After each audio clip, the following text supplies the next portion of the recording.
ஒரு காட்டுல ராஜாங்களுக்கெல்லாம் ராஜாவா ஒரு சிங்கம் இருந்துச்சாம். அந்த சிங்கம் ஒரு நாள் வேட்டைக்கு பக்கத்து காட்டுக்கு போயிருக்கு. கொஞ்சம் அசந்த நேரமா பார்த்து அந்த சிங்கத்தை ஒரு ஓநாய் கூட்டம் சுத்தி வளைச்சு அடிச்சு காயப்படுத்தி அந்த காட்டை விட்டு வெளியே அனுப்பிடுச்சான். இவ்வளவு பெரிய ராஜாங்களுக்கெல்லாம் ராஜாவான சிங்கத்தை அடிச்சு வீழ்த்திட்டோமே அப்படின்னு அந்த ஓநாய் கூட்டம் பயங்கரமா தலகால் புரியாம ஆணவத்துல ஆட்டம் போட்டிருக்கு. எல்லாம் ஓகே தான்.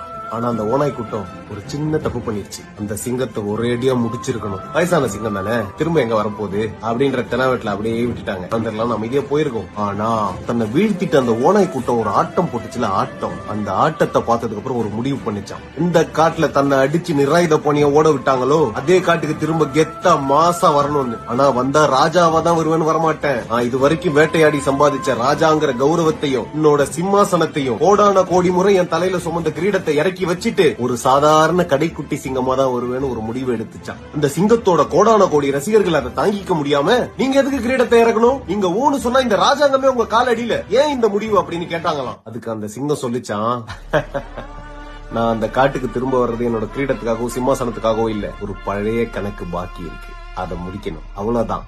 இது வேற ஏதோ சம்பவம்னு புரிஞ்சுக்கிட்ட அந்த சிங்கத்தோட ரசிகர்கள் இப்ப நாங்க உடனே என்ன பண்ணணும்னு கேட்டாங்களாம். அதுக்கு அந்த சிங்கம் சொல்லிச்சான், அந்த ஓநாய் கூட்டத்துக்கிட்ட போய் சொல்லுங்க, the king is back, happy Diwali forks.